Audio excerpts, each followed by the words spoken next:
Like I took a friend to a meeting in South in the days when Dr. Collymore was around, and there was a big seminar. And when he left, he said, I learned nothing. I said, well, I listened to everybody. And when I came out of it, a whole bunch of ideas came to me that has very little to do with what the person was lecturing on, but things came out of that by listening. A whole lot of stuff. And that's where we need to be.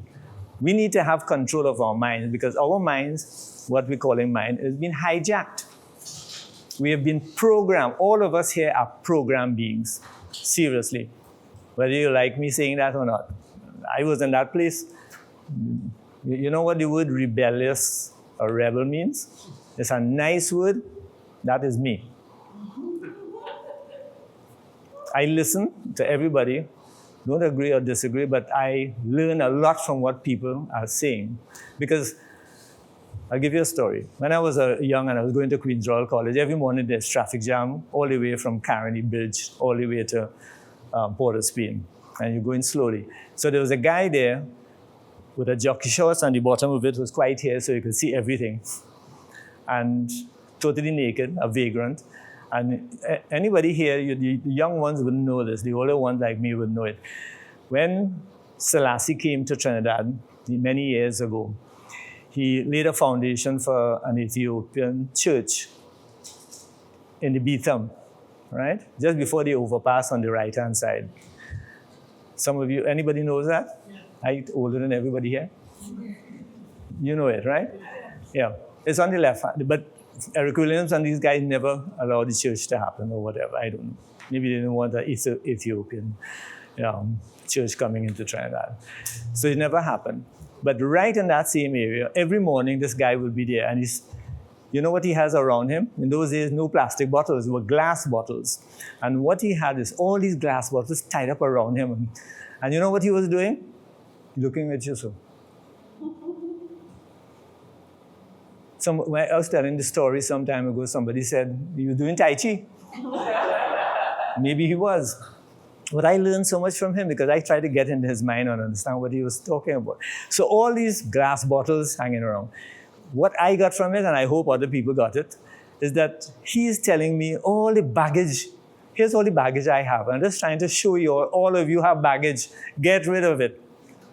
And I got that because every day I'm trying to figure him out. And one day, I figured it out. And I said, thank you, Mr. Vagrant. You know? And I moved on. So everything has something to teach us. So we may not like the guy, he dressed up badly, whatever, he's indecent, but he still has something to teach us. So when we start to learn the art of listening, we get on a totally different level altogether. And then the universe opens up to you everywhere you go. You just sit down. But one day I went to a place and I was just sitting there. And after a while, people started looking at me and talking to me, and I never responded. And they all got up and left. And I'm sure they were murmuring, this guy's crazy. But I was just in the art of listening at the moment. I just walked in and they were having discussions. But they thought maybe I was crazy. Anyway, so let's carry on. So finally, to explain this after going through the concept of what God is, we live in a field that is called an aspect of divine. Let's call it the quantum field to make it simple. But it's also called the God's energy field. Every possible thing happens. So when I make an algorithm, like say for this, and the algorithm is going to take out of the quantum field and put it right there. So what you're doing is, I'll explain to you in a simple form. Suppose I have a green filter here and I shine white light. What am I going to get? Green. Right? Everybody okay with that? If I change it to red, then whatever the white light, you'll get red coming out. All right. So this is a filter. And this is a filter precisely achieving what I want out of the quantum field. That's what is biomathematics that we created more than 40 years ago. So what this is doing is actually creating out of the field, the God field, the quantum field, heaven, all of it is the same, so that it will inform the bottle what it needs from the field. So in this area, I will tell you the story of that, because when I created the first set of algorithms, I went to Germany and had a discussion with a lot of these engineers. And they were charging me to convert that algorithm back into remedies. At that time, about just over $250,000 Deutschmarks. And I couldn't afford that. So I came back at home and I sat down thinking about it, where to go with this. And suddenly something happened. I was actually able, my time is normally between 11 and 1 o'clock. This was 1 o'clock in the morning. I actually saw the algorithm and I actually visibly saw a vortex of energy like this. And I put my hand through it and I could feel like a zzz, take it off, nothing, put it back. And that lasted for 5 minutes. It never happened again, but it happened in that moment. And then what I did is I took a bottle and put it in there. And then the data came into the bottle with the liquid. So that's how we make a lot of medicines. Either directly from an algorithm, like I have here somewhere, let me see if I could find it. So these are some tablets that I put together a few days ago for the crown chakra, right? So that's what I have here. And what I did is actually take the algorithm for the crown chakra, and then I neutralized those tablets and then put it in the vortex of the field. And download based on the filter system. The filter system is a biological algorithm. That's what it is. So in the presence of that, the only energy available there, or information, is the crown chakra. As simple as that. But you see, I've been doing this work now for about 40-something years, and it's easy to talk about it. But it may be difficult for you to really grasp right away. But it's all based on good science. So now I will end this section by saying that you have spirituality on this side, and on this side you have science. Science is based on all your 5 senses only. Spirituality is based on one particular concept. It's a 4-letter word called love, right? I will try to explain that to you because the divine energy operating through the sun produces light, okay? That's what it does. The same divine energy creates light. The divine energy working through the mango tree generates mangoes. But is it interesting that the mango tree doesn't need mangoes? And is it interesting that the sun doesn't need its light for its sustenance and its existence? So the big question now is, what is human? What is the divine energy in humans giving out? You know what it is? Love. Right? I was going to say a 4-letter word, and some of you might just think another word. Right? But it's love. Right? And guess what? Every known disease in human beings is related to where we have blocked the flow of love from our heart chakra. Our heart chakra is actually the most electromagnetic chakra in your body. It's the most electromagnetic. So when these two people met, right? I'm not picking on you. When these two people met and they got together, they would have said, and people would have thought, that they fell in love, right? And nothing to do with love. Absolutely nothing. It's actually electromagnetic attraction that brought them together.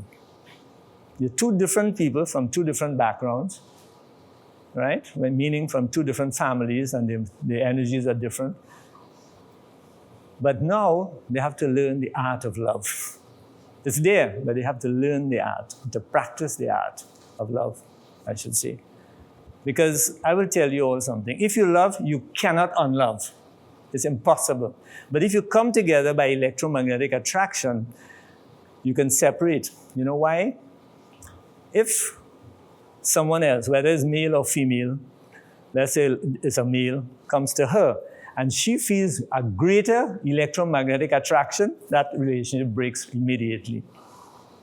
And the opposite with him.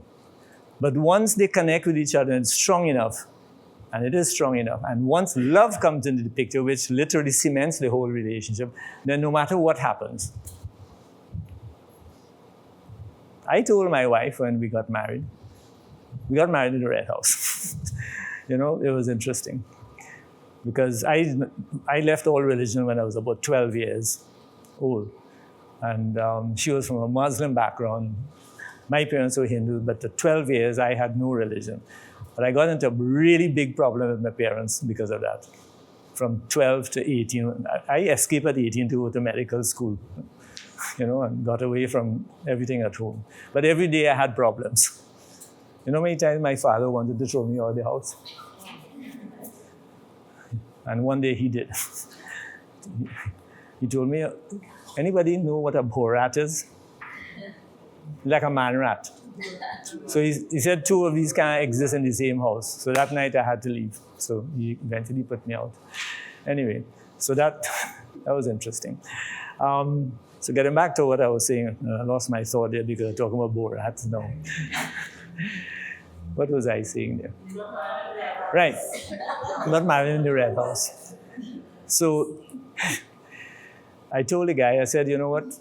Please do not tell me that any time in the process, by the powers invested in him, and I pronounce you man and wife. He looked at me. And I said, yes, don't do that. So he didn't, and I went to talk to him after. I said, you've gotten a lot of people married, and a lot of you get divorced, so you didn't have that power. So he shook my hand. So as we walk away so I said to my wife, her name is Zilima, and she left to go on her trip. It's her birthday coming up. And we have such a good relationship. She was booking a flight, and I said, so where are we going? She said, you're not going. So I'm here doing this seminar. So I said to her, listen, no matter what happens, even if you leave me, because I told her that I'm a doctor, and patients might be more important in some days than her. So you might one day leave me. So I said, if you leave me, guess what? I will still love you and look after you. Doesn't matter. But she's around today, so that was a good ending to the story. All right, so you understand how medicines are made with algorithms. They have nothing but filters. But we have taken this way beyond that because we have created transmitters and receivers which operates at a quantum level and doesn't need Wi-Fi or anything. So this morning somebody called me and said, okay, such and such, you want a remedy? I can put the remedy on one algorithm and it goes anywhere in the world within seconds. It's at the speed of light, or faster than the speed of light, I should say. But it takes time for the molecules to rearrange because there's physical things they're dealing with to carry it. So it takes a bit, maybe about 3 minutes. But once it's done, we can transmit medicine based on this biomathematics anywhere in the world. And we have patients all over the place doing that. But, people think you're crazy with that. But it is all good science, right, Kurt? Somebody called me one day. He didn't say this to me. And then later on, they said, Kurt Allen made a calypso on you. I said, you ready? And somebody found it somewhere. They sent it before you sent it to me. I don't know how they found it. But I kind of hide from that because somebody will say I'm promoting myself. So a whole calypso. A calypso was made by Kurt Allen about Harry. Was there any good things inside there, boy? Oh, okay. So now I'm scared to listen to it myself. I don't know what this man will be singing about. All right, so we'll take a break again, and then where's Adriel? He left? He left to come back. When patients would tell me, well, I'm going now, or whatever, I say, well, what is good has come, and what has come has go. So, that's an inevitable situation. All right, so we're going to play a little bit of sound again. You see, sound is about dark energies, all right? So we play some sounds, just a short while. And I'm not doing this to kind of catch up with what I have to talk about, no. It's a part of the program.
Okay, so I'm going to teach you all a few things that you will practice on a regular basis.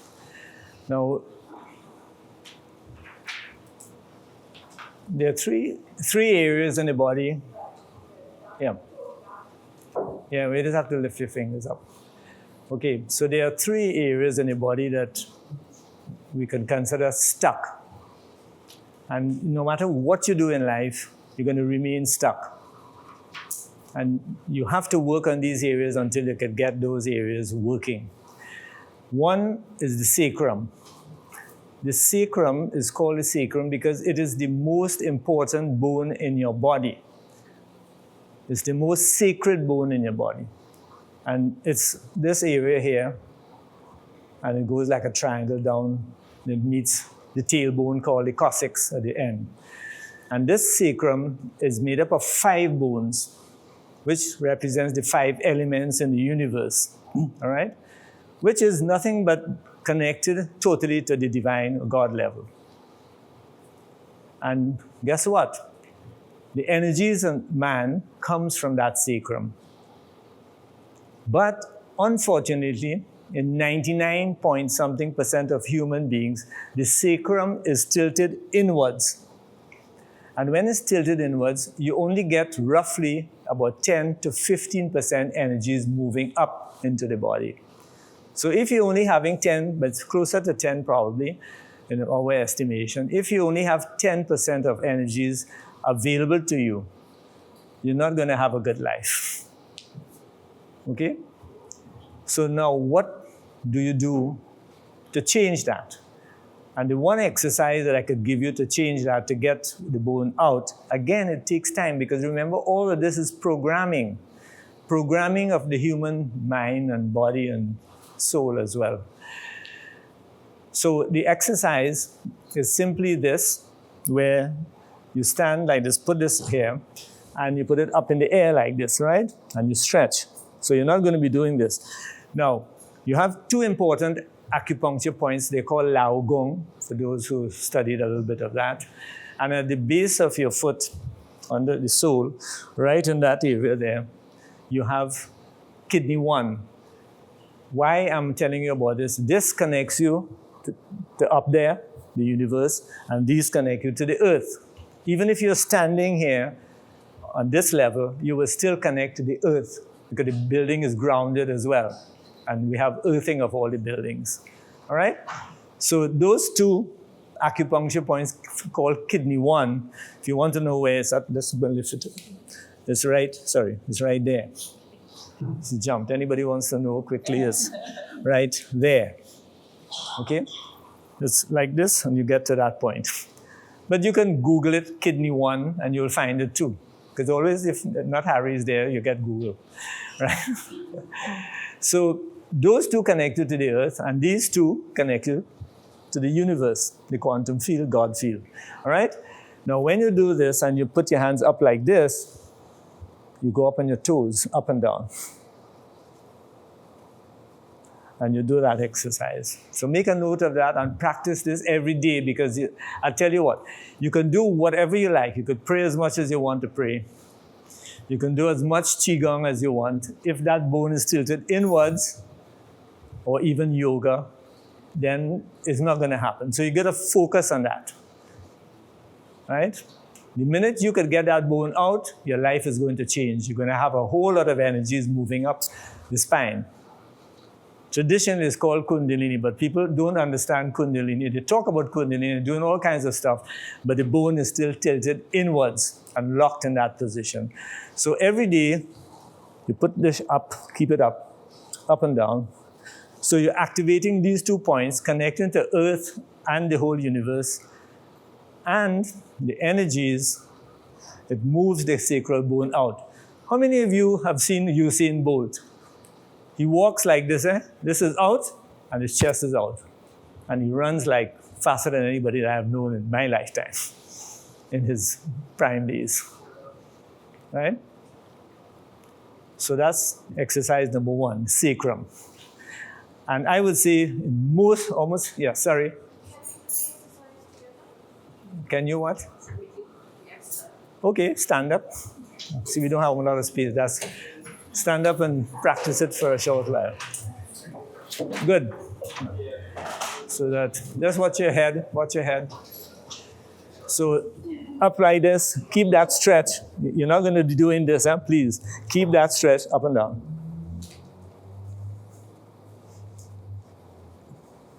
I used to do this every single day for years, and I do 108 every day. And it took me about 2.5 minutes to do that. Right? Somebody asked why. Well, do 120 if you want.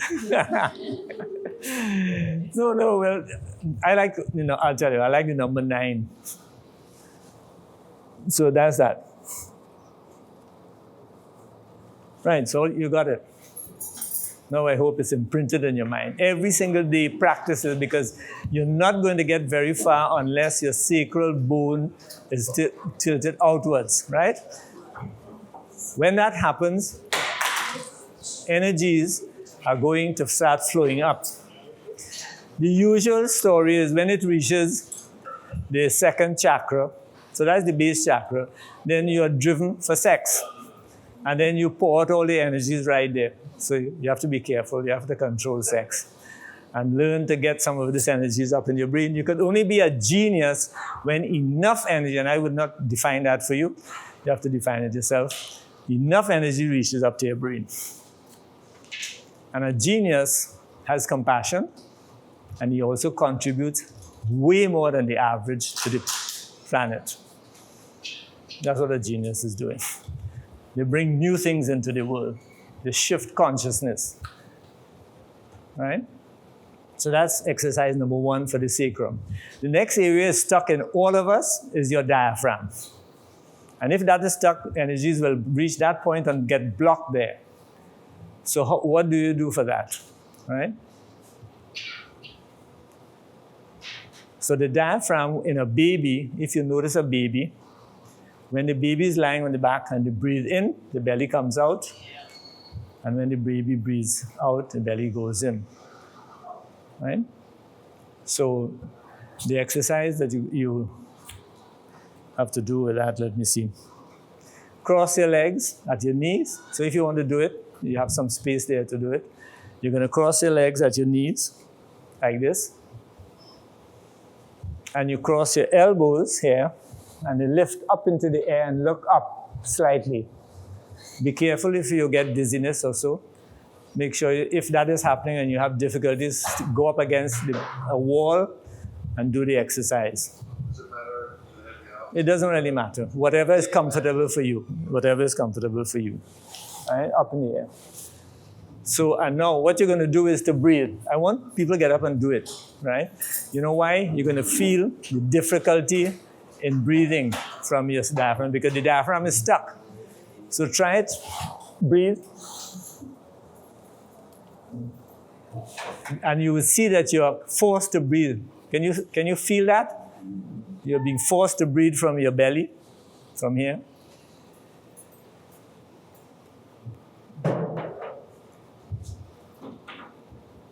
So do a few more breaths. Get a feel for it. Cross your legs too, as much as you can, right? Right. I'll hold you. Take a deep breath. And you're struggling because here is wanting to work. You cannot breathe from your chest now in that position, right?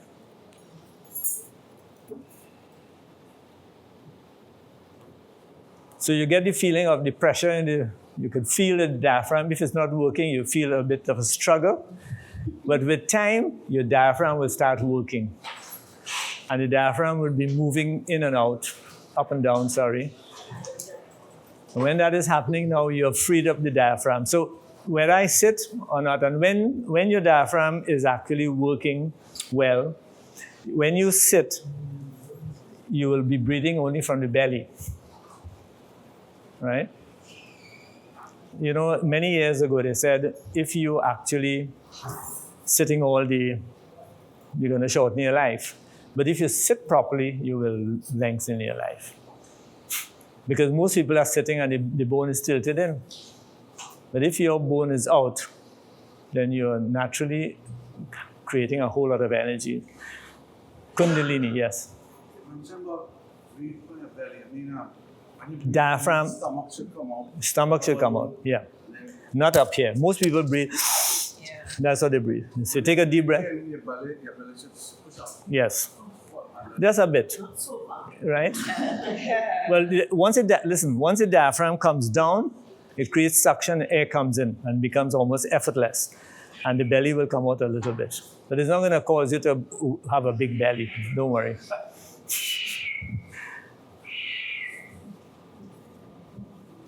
Right.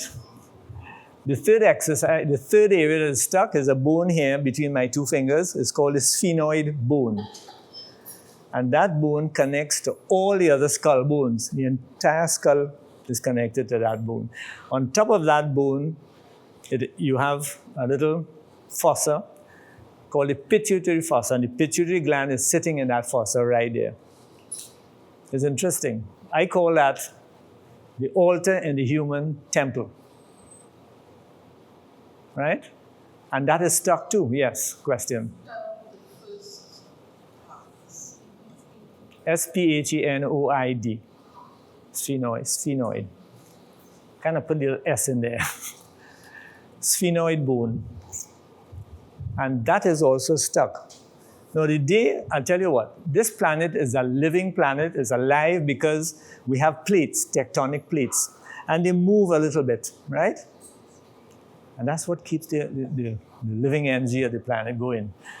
The day that stops, the planet becomes a dead planet.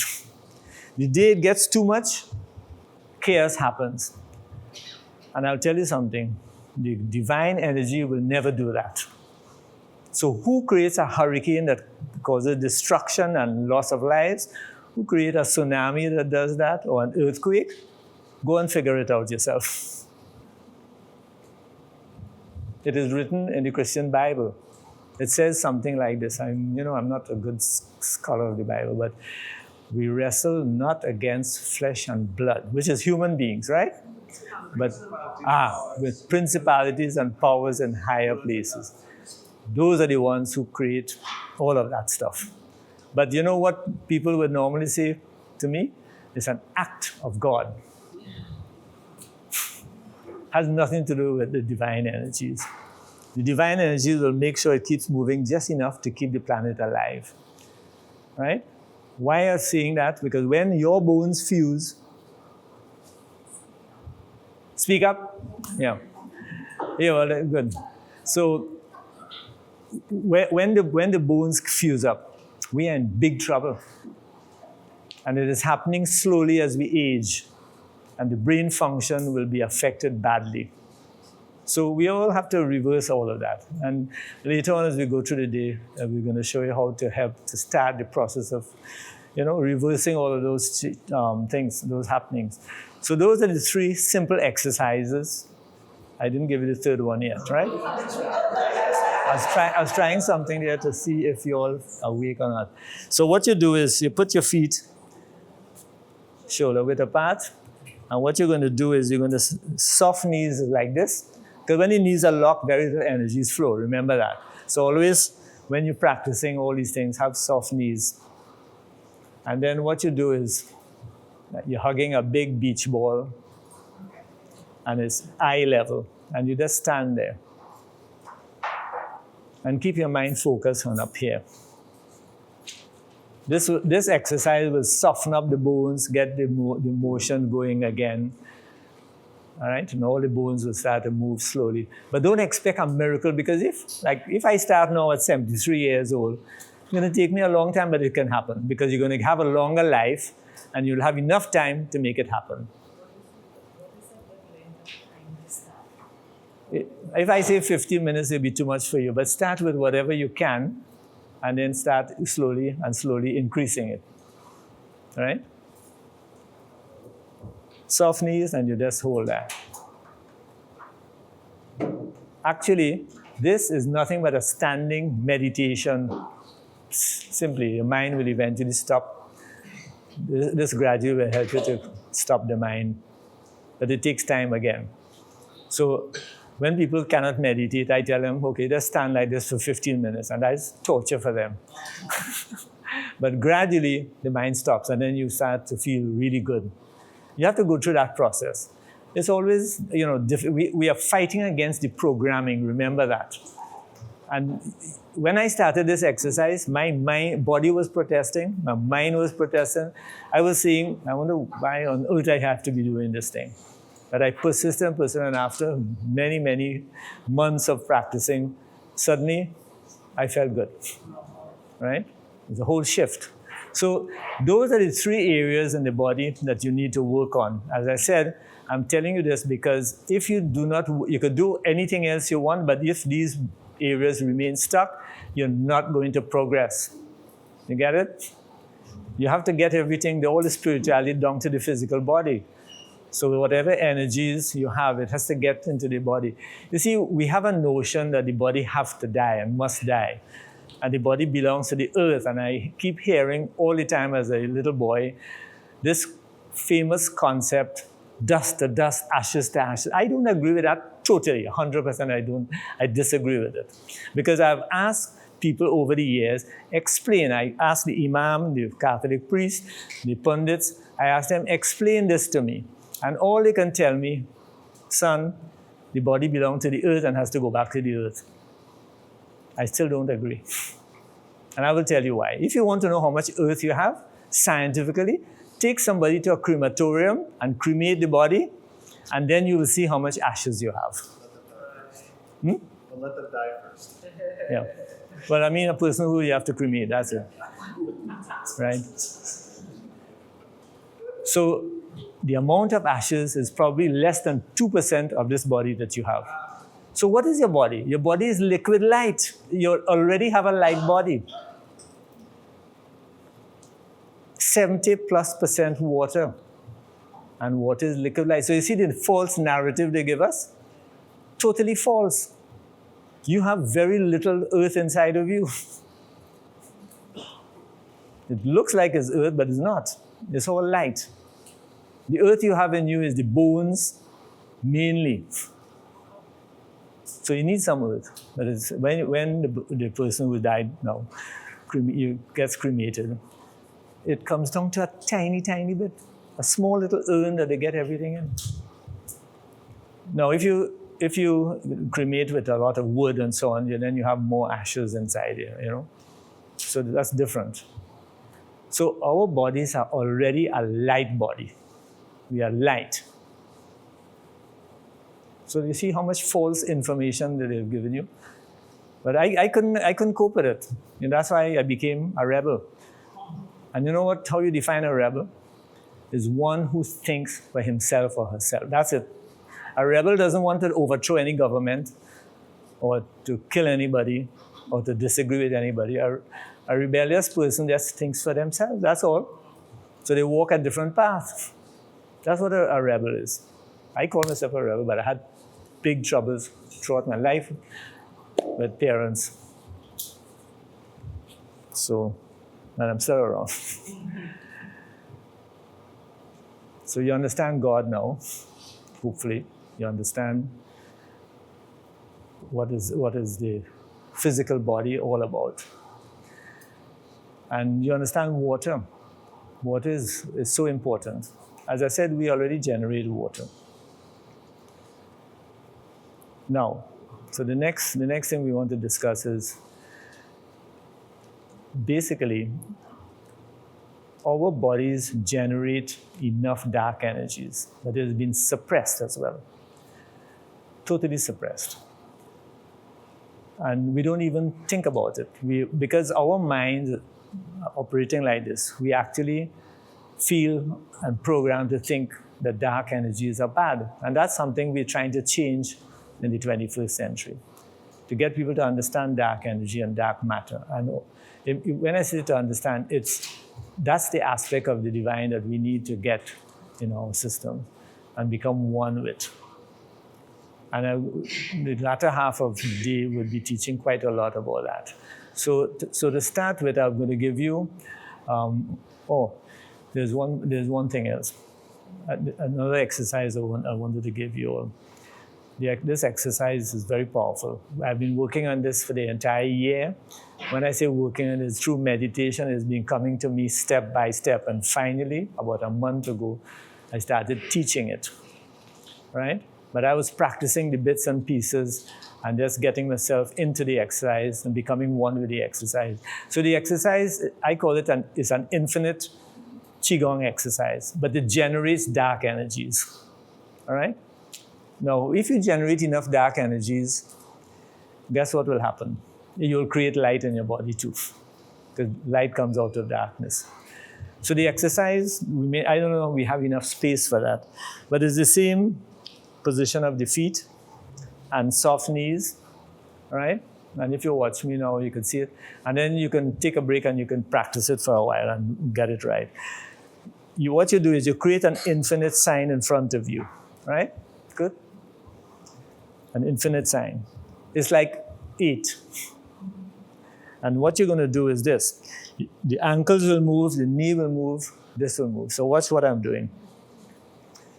So this is a part of the 8. This gets straightened. This one is, you come this way, you go this way. And it is important to slow it down as much as possible.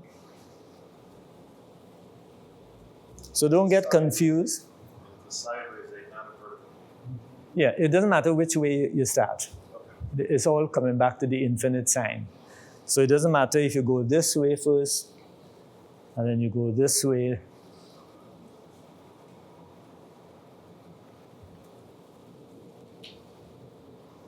And immediately, because I've been practicing, all of this came to me step by step. I did not read it anywhere. It came to me step by step by playing with the feel, the energy field, and I wanted an exercise that would generate a huge amount of dark energy. And it's all about the infinite, which is dark energies too. And so this exercise, immediately when I start now, I start to feel tingling in my hands, my fingers. And you know that you're connecting, right? So if you get some space and you practice this, and then we practice the second phase of it. So see if you can find some space around. And if you're having troubles, then just think of an infinite sign in front of you, and you're moving on the front, coming back to this way, going this way, right?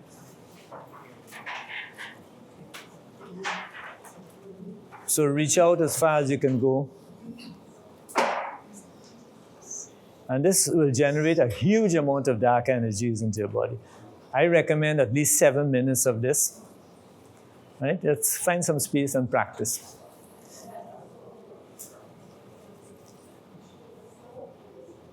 Right? Start with any position. Let's say you started in the middle. Well, come here. And just stand up there and I'll show you what you're doing. It's this way. Now, you could go any way, this way or that way. But if you're doing this way, you're coming back around the circle here, and you're going across this way.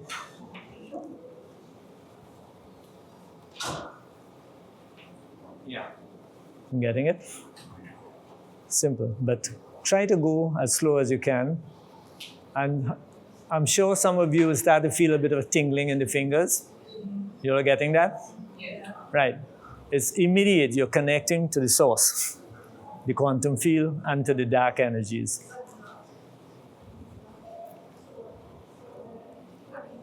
So the sequence of the exercises matter. You mean all the ones I'm teaching? Yeah. No, just practice all of them. Because what I was going to tell you is just practicing the crossed one into the hands, looking at the hands. Right. It's just like amazing feeling, you know. Right. I used to do it separately and I Right. didn't get that feeling. I was wondering if the sequence had something to do with it. What you feel works for you in terms of sequence? I do these 3 all together, and then another time I will do this one. But I do this twice a day. Right? Anybody get in trouble with it? So kind of go as slowly as you can go. The slower the better. Then you will get more and more into the exercise. Important to reach out or just... Yeah, go as far as you can. Just reach out. You have space. A larger infinite sign. You're having trouble getting it done. Better.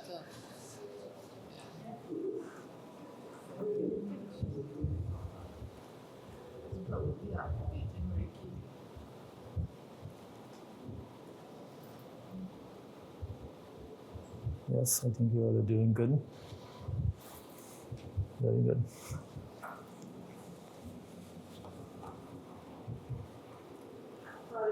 Yes. Yeah. All the joints are being used. You see, if you do this straightens up, and you reach out as far as you can go, and then you come this way. I started teaching this about a month ago. One man came back after a month and he says, I don't know, my whole life has changed because he's practicing this. Yes, he made a whole shift in his life. He said, I cannot explain everything to you, but I know big changes that has happened. Dr. Harry, do you just use intuition as length of practice? No, I'm going to suggest at least 7 minutes minimum, but you could go more than that if you like. Yeah. 7 minutes per session, or can you break it? For this alone, 7 minutes. No, let's go 7 minutes because you get enough of the energy and the connection. You need time. When I was testing myself on it as well, when I was doing it, I did 2 minutes, 3 minutes. It takes a little while before you started getting, John, that tingling sensation in your fingers. Yeah. And I find I get more slow down. yeah, if you go too fast, it's less. But if you slow down, then you'll suddenly find it starts to change. Right? Now, so that is part one. So I'm suggesting 7 minutes of it. It's not difficult. It's not strenuous, so it's easy going. And for every minute you do, you will do one of this I'm going to show you now. So the second phase of the exercise is actually working through the meridians in the body. So when you finish, you're going to end up like here. And watch what I'm doing. I'll go all the way up. And all the meridians in the front, the back of the head. And then you cannot go any further, so you bring your hands back to the sides of the buttocks. And then you go down on the outside. And then you turn in all the meridians on the inside. And that's one. So if you do 7 minutes, you're going to do 7 times. Right? If you do 10 minutes, you're doing 10 times. And then you continue. You come down to this point. And you just be careful. Go as far as you could go. If you cannot go any further, then that's okay. Just stop, but reach out with your hands. You're sweeping all the meridians. You're actually connecting with all the meridians and bringing that dark energies into the meridians. All right, and activating all the meridians as well. Okay, so if you want to practice that a little bit, you can do that. But again, find a slow process. Just enjoy it. Don't try to rush too much.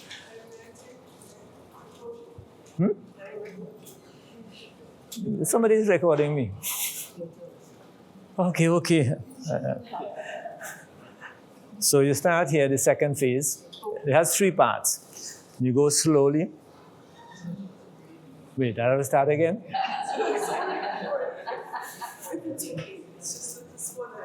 All right, so you start here.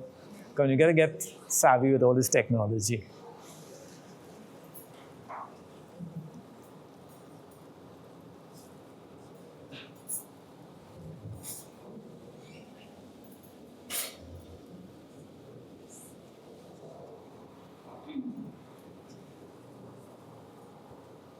And you continue. So every time you get back to this point is 1. So if you do 7 minutes, 7 times. Right? If you do 10 minutes, 10 times. But 7 is the minimum to gain, effects from it.